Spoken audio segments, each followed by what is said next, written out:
Good evening, and welcome to the celebration of our latest Print Club of Rochester presentation print. My name is Eileen Feeney Bushnell, and I am a board member of the club and a professor at the Rochester Institute of Technology. For over 94 years, the Print Club of Rochester has existed as a unique group of printmakers, collectors, and enthusiasts. Beginning in 1934, the club founders began commissioning well-known printmakers to create an edition of prints for the membership. Our commissioned artists have included Claire Romano, Karen Kunk, Catherine Polk, Carol Wax, Dan Weldon, Jeffrey Dell, and Robert Marks, to name a few. These prints are exclusive to Print Club members, and will, if they are not sold out, they remain unavailable to the public for a 2-year period of time. Information about the yearly $90 membership that includes the presentation print, as well as an archive of our past prints, can be found on our website, printclubofrochester.org. So that everybody knows, there remain 15 of this year's prints available for new members. This evening, it's my pleasure for many reasons to introduce the creator of the 2024 Print Club of Rochester's presentation print, Liz Chafin. Liz is a working artist whose prints, drawings, and artist books have been exhibited across the U.S. and internationally. Her work may be found in a number of private collections and in the permanent collections of institutions including the New York and Boston Public Libraries, the DeCordova Museum and Sculpture Park, the collections of Bowdoin, Smith, Amherst, Hampshire, UMass, and Yale universities, to name a few, and the archives of Southern Graphics International, Taller Experimental de Gráfica, and Cub Museu Internacional de Gravura, Portugal. Liz grew up and was educated, as she has said, kindergarten through graduate school, save for 3 influential years that she spent in Holland, in California. And like many of us, she, quote, was lured into the print shop in college by the music, the community, and the technical aspects of the medium. As an instructor of intaglio at Whittier College in California in the 1990s, a forced move to a relatively unsafe basement studio motivated her first conversion to more environmentally responsible processes. In 2000, after a number of years teaching and doing museum work, she founded Zia Mays Printmaking in Florence, Massachusetts, with the goal of researching, experimenting with, and employing an ever-evolving catalog of green printmaking processes. There, she has been involved with programming, research, and curatorial projects, while continuing to teach workshops at the studio and at other print centers and college print programs. Under Liz's hard work and creative zeal, Zia Mays has become a remarkable studio. It is a place that is filled with a truly exceptional cohort of engaging, inventive, and generous practitioners, as well as an astonishing list of workshop presenters and artists in residency. After my own 2 studio residencies at Zia Mays, I am personally indebted to Liz and the instruction, example, and discussion that I experienced there that has so profoundly influenced my own teaching in the print studio at RIT. So welcome to Liz. Thank you so much, Eileen. I feel like you could do the rest of my talk for me. That was so fabulous. And I am going to repeat a few of those things, but thank you, everyone. And welcome to all these people. It's so wonderful to see your names on the screen and some good friends, some studio members, some new people who I don't know, and I hope some Rochester Print Club members. I'm going to share my screen for this talk.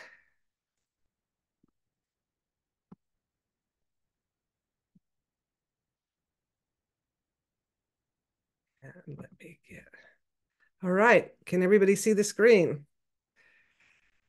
And I'm going to read from notes that I wrote, so I don't miss anything that I wanted to tell you. So first of all, welcome and thank you all for joining me this evening.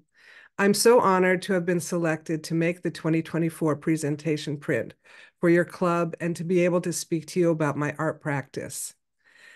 I especially want to thank Catherine and Eileen and Lynn, who've all been so supportive and gracious during this whole process. I'm going to start with a little bit about my background, just to give you a sense of where I came from and how my upbringing and my work life has influenced my artistic practice. But don't worry that I'm starting with my birth. I'll keep it really brief and focus most of my talk on my art and the making of the print July Rains, which I did for uh, this honor. I was born in Whittier, California, which is a suburb east of Los Angeles, and I lived there for the first 12 years of my life. My father was an engineer, and my mother worked in medical offices and later taught English as a second language. But before I was born, they were union organizers in New York City and very socially and politically active. And I was raised in a household that loved art and believed it was important to try to make the world a better place, no matter what form that took. When I was 12 years old, my family moved to the Netherlands for my father's work, and my parents took me to lots of museums. And it was there that I fell in love with art, especially the Dutch masters Rembrandts and Frans Hals. I returned to Southern California at age 15 and completed high school there and went on to college at UC Santa Cruz, dropped out for a couple of years, and then completed my BA at Cal State Fullerton and went on to get my Master's of Fine Arts at Cal State Long Beach. I'm so grateful to the public university system and the excellent education I got there. I worked in the University Art Museum during my graduate program and as an educator, and continued that work for several years after graduating. My professional career bounced between being a museum educator and a teaching artist. I worked for the Los Angeles County Music Center as an artist in the schools, and many of you know what it's like to do art on a cart. I did a pilot program with the Getty Center for Education in the Arts, and I taught art classes at the Los Angeles County Museum of Art. So I was engaged with art making with people all different points in their life and career, and it was really satisfying work. In 1988, I started teaching as a lecturer in art at Whittier College, a small Quaker liberal arts college in Southern California. And this is where I first became interested in safer approaches to printmaking, because as Eileen said, the print shop was located in an unventilated basement of this building, and I had an infant and was pregnant during the time that I was teaching there. I spent 9 years there and was able to introduce safer etching practices into their facilities. And I was really excited about the creative possibilities that these new techniques and products opened up for me and my students. And that's where the seed for the idea of ZMA's printmaking was first born. I knew I wanted to create a space where artists could learn these new processes outside of an academic setting. I wanted to work with artists of all ages and all different backgrounds. And I wanted to be part of this growing movement and to fulfill my creative vision of what this space and community could look like. In 1997, my husband, 2 kids, dog, and our yucca plant drove across country and moved to Western Massachusetts without jobs, with just a dream to open up a studio dedicated to safer printmaking. I worked at the Smith College Museum of Art as a museum educator for 3 years while I wrote a business plan for ZMA's printmaking. I fleshed out the vision and raised the money to start it. And I began in a small studio in this building you see on the left. It was filled with artist studios, and it was just a fabulous incubation space. The studio started really small, this picture on the right, with 3 members, 1 press, 2 tables. I taught all the workshops myself, and the studio slowly grew. I'm going to spend just a few minutes sharing ZMA's printmaking with you, since it's been such an integral part of my creative practice over the years. After 4 years in the small studio, we moved to a larger one down the hall, and new people joined as members. I started recruiting other teaching artists to offer workshops and began our internship, research, and exhibition program. In 2012, we moved once again into its current home, a 6,000 square foot space in a former cutlery factory next to a river in Florence, Mass. Having much more space, the studio grew and added more members, workshops, and programs, including our artist mentorship program and our certificate in green printmaking intaglio. Next year, we're going to celebrate our 25th anniversary. It's hard to believe. On the first floor, we have a gallery showing about 10 exhibitions a year. Our teaching studio for workshops with 2 etching presses. The etching facilities include a spray booth for airbrush aquatint and tanks for ferric chloride and copper sulfate saline mordants, and a convection oven for big etching ground. Our Vandercook letterpress named Lola. Our photopolymer darkroom. Our screen printing area with a exposure unit, a washout sink, and a printing table. And upstairs is our members' studio with 3 etching presses and a show card letterpress. We currently have about 175 studio members, of which about 50 use the studio on a regular basis. We offer about 40 workshops a year, ranging from introductory to master classes, taught by our own excellent faculty and invited visiting artists. And we host about 15 artists in residence each year, and we have been lucky to have Eileen as an artist in residence twice. They get a private studio, which we call the Annex, that has our largest etching press and lots of tables and 24/7 access. And as those of you who've spent time there, you know it's full of fabulous energy. In addition, they get a room in the 2-bedroom apartment upstairs. And we also have a community-based residency where artists get a bedroom and then work in the member studio embedded in our community. What sets ZMA's printmaking apart is our in-depth research program. It's staffed by interns and directed by me, and we research safe and sustainable printmaking products and practices. Sometimes we'll test things that have come on the market, or recipes we get from colleagues or the internet, or invent our own solutions and practices.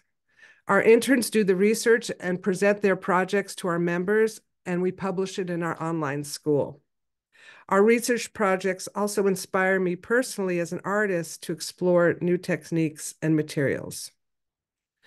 We share all of this research for free on our online school platform, which also includes video tutorials by our amazing faculty and demonstrations from studios around the world. This work with ZMA's printmaking has given me incredible opportunities to connect with studios and artists throughout the world. One highlight being working with the master printers at Artist Proof Studio in Johannesburg, South Africa, on the left, and being able to introduce William Kentridge to the coffee lift etching technique while I was in residence in Johannesburg. Like so many women, I've had to balance family, job, and art making, and I'm really grateful to wear all these different hats. But I'm not terribly prolific. However, I am consistent, and I always have work in progress. I'm fortunate that my jobs have helped me feed my artistic interests and provide inspiration and opportunities for me to make work as I work. That was one of the goals of opening up this studio, was to create a space where I could be an artist and have a job at the same time. I approach my art making as an observer. I'm interested in capturing and depicting the feeling of a place or experience. For many years, I concentrated on creating etchings.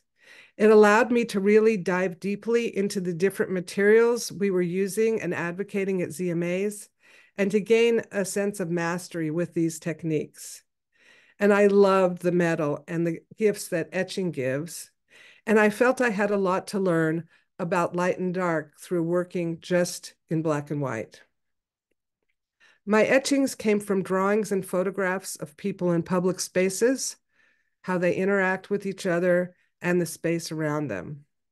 I was drawn to places where people gather, fairs, parks, studios, and museums. I spent a lot of time in museums, and they feel to me like secular cathedrals. I love watching people interact with art, sometimes in very wacky and interesting contexts. In addition to etching, I worked a lot with photopolymer intaglio because it is a way for me to translate my ink drawings into prints and use Photoshop to alter the drawings prior to making them into plates. This is a set of prints called Woman in Ruins, and it's made up of 9 photopolymer plates that are printed in 3 different ways: singularly, in triptychs, and as a 9-foot-long panorama. I love the format of the panorama, the way it reads like a book from left to right and can hold expanses of space and envelop the viewer. I tend to work in series or on projects. This one is a box set of Shin-Kole etchings called Accidental Stories. As is the case with many postmenopausal women, I wake up a lot in the night, and rather than fight it, I try to let my mind float in this liminal space between sleep and wakefulness. This state is sometimes called hypnagogia. And I created this series first as collages using old etchings, and then made them into photopolymer plates and used Shin-Kole to add color, cutting tiny shapes of thin papers. The box set has a very dreamlike feeling. These layered and stitched together prints are from a series I made after spending time in Havana, Cuba in 2011. I believe that travel informs our understanding of place and people and culture and ourselves. And I'm so grateful for the opportunities I've had to travel. Through my drawing and printmaking, I try to capture the visceral qualities of a place: the air, the light, and the energy. And I'm very interested in memory, how we construct memories, what we retain, what fades, and how our memories change over time in the retelling.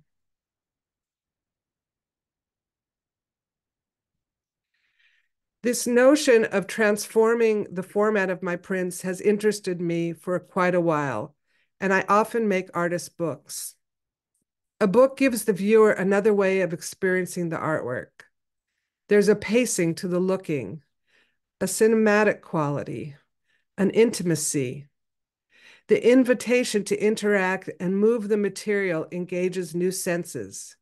There's sound and touch and different visions, and in the case of my waxed books, even the smell of the beeswax.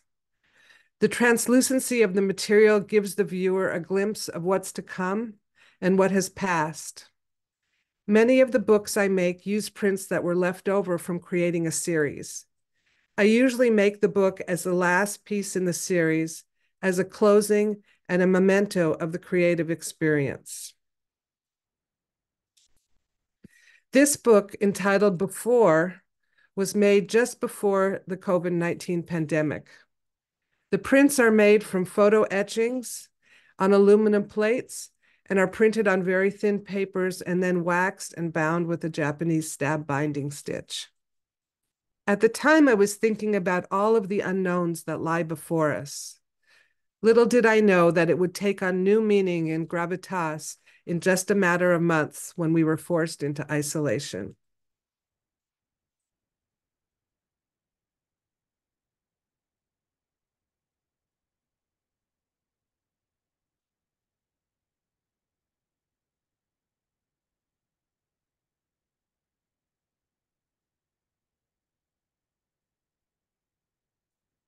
Another transformative travel experience was when my husband Sheldon and I went to Venice, Italy for a residency. Sheldon and I traveled to Venice in February 2020 for a residency at the International School of Graphic Arts. Our intention was to collaborate on some photo-based etchings. We arrived during the middle of Carnival and the beginning of the COVID-19 outbreak in northern Italy, and masks of one kind or another were worn by just about everyone. But we were drawn to the stone face masks that adorn the arches of the bridges, the walkways, and buildings.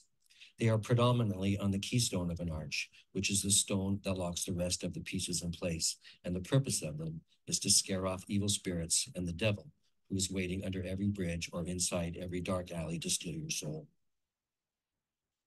We chose to call this set of prints Sentinel, and we began by printing as many images as we could in varying degrees of transparency. We laid them all out on one big table and experimented with layering and seeing how the images interacted with each other until we agreed on specific combinations. We then used a printmaking pasting technique called chine collé to adhere them to each other and a backing sheet of heavier paper.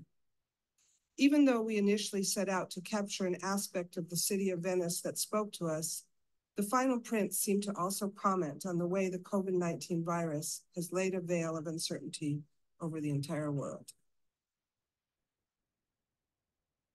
The pandemic hit 1 week into our stay, and the city emptied, the crowds of Carnival revelers left, and the workshop I was supposed to teach was canceled.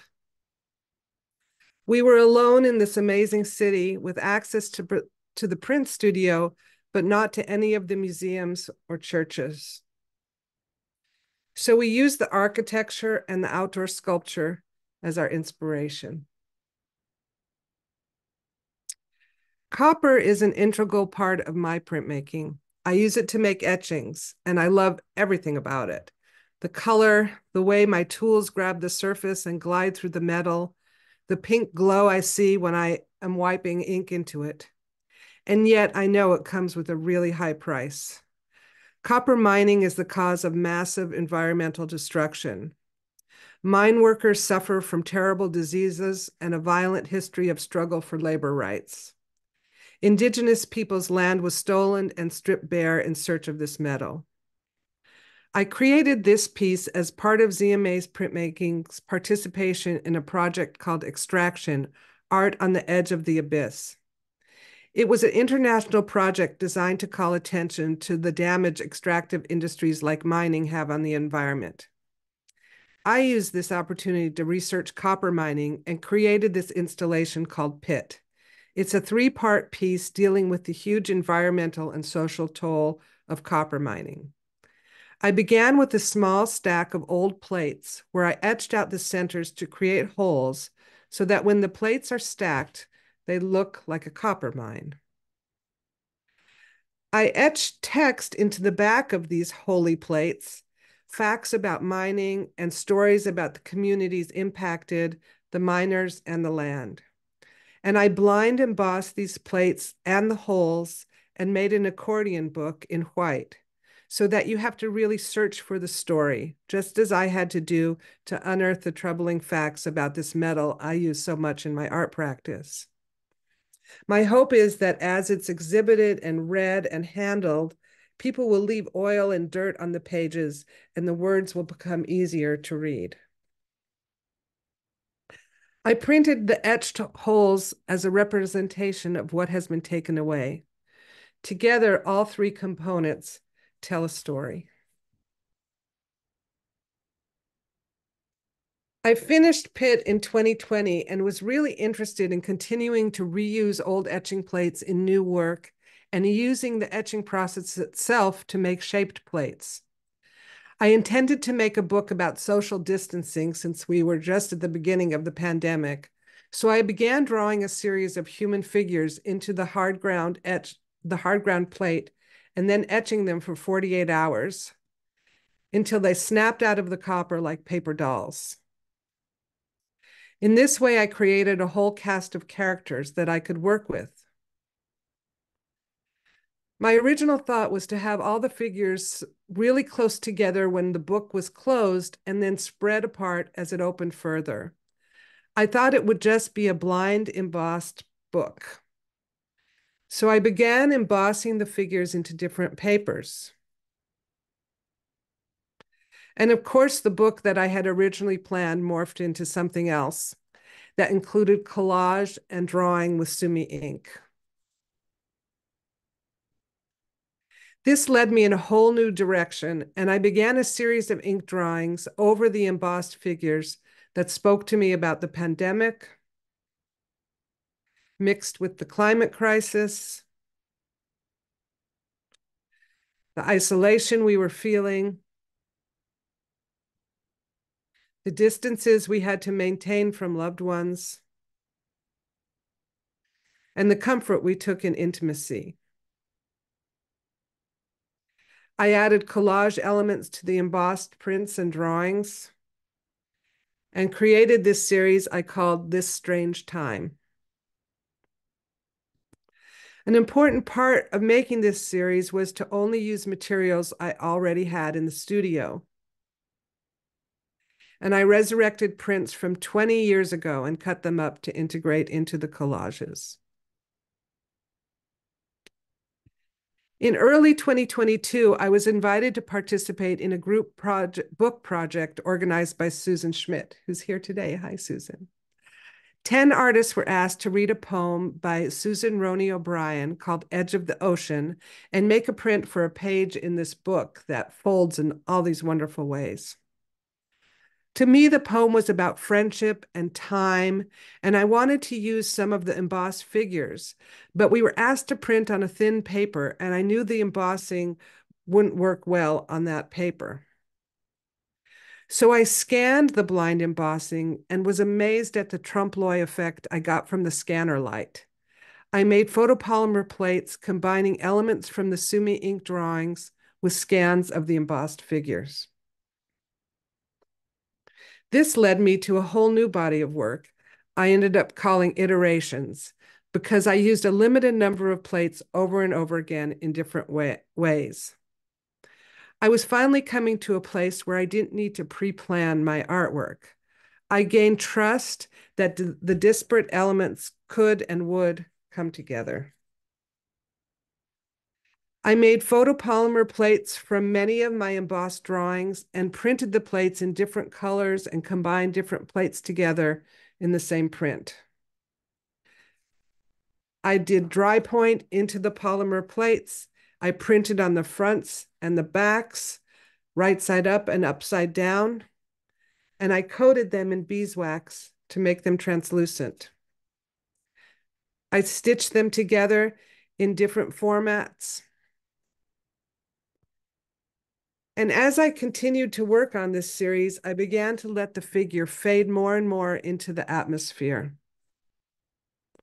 And the work began to show me something I was feeling about the state of the world: calamitous, urgent, and yet beautiful at the same time.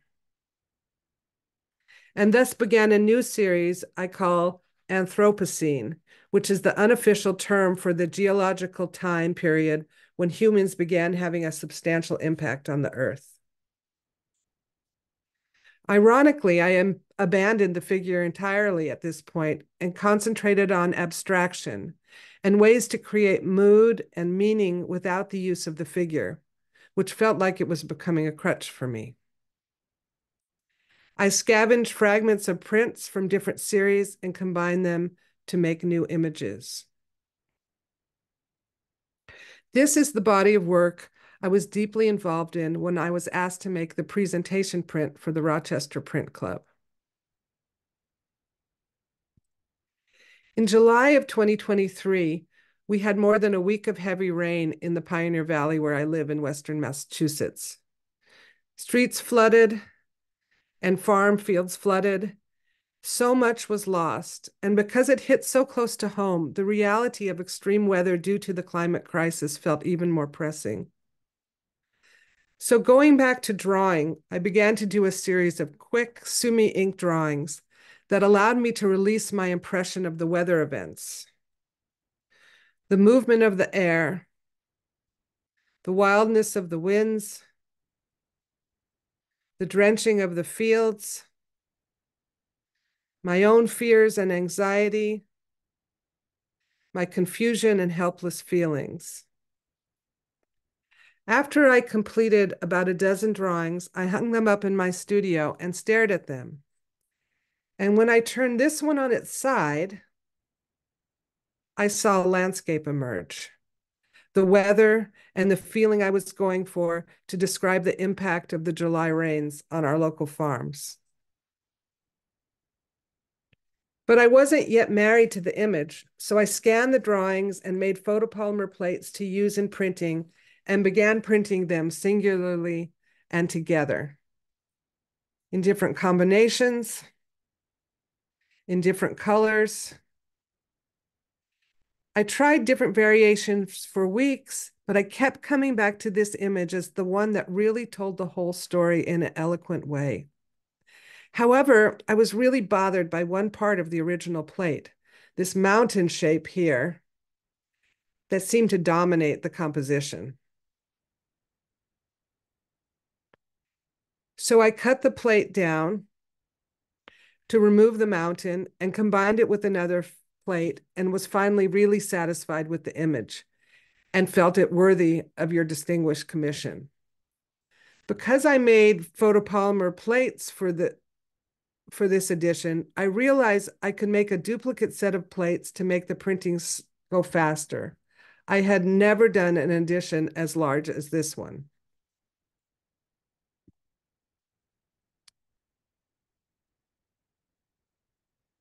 Oops. So here's a short video, vastly sped up. I wish I could print this fast, of the printing process.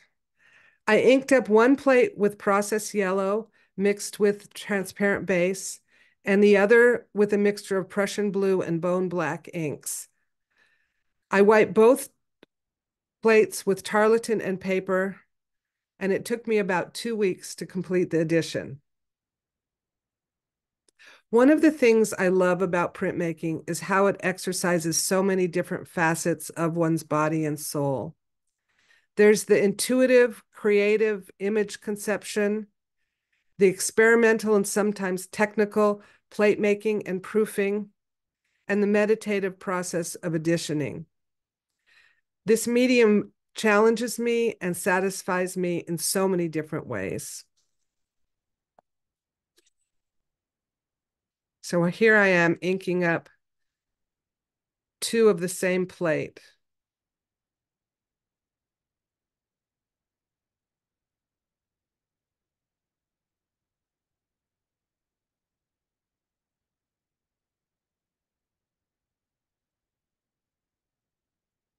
I decided to do my own editioning and spent about 2 weeks to complete the edition.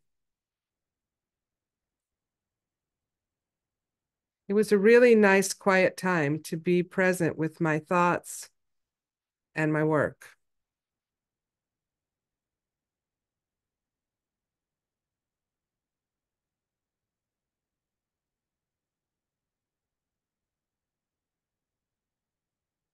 When I print intaglio, I always use a second piece of dampened paper as an extra blanket. I find it helps to transfer the ink from the plate to the paper, and it brings out tonal nuance.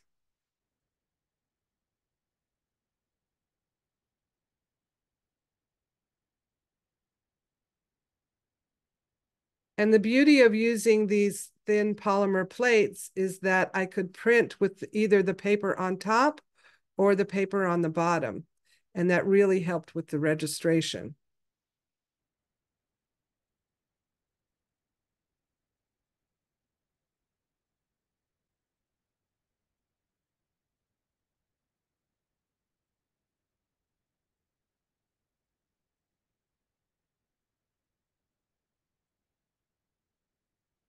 I probably printed about 135, 140 prints to get the edition of 95 plus 10 artist proofs.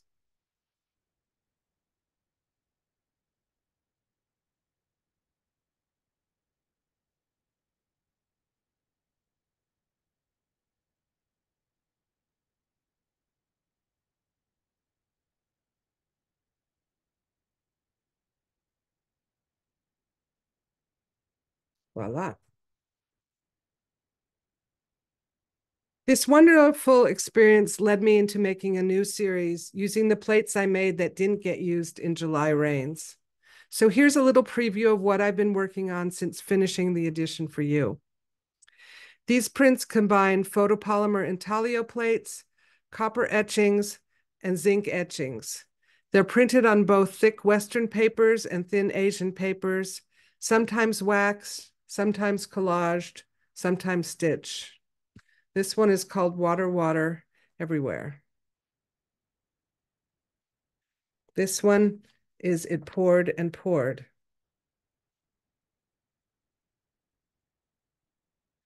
Here we have Thunder.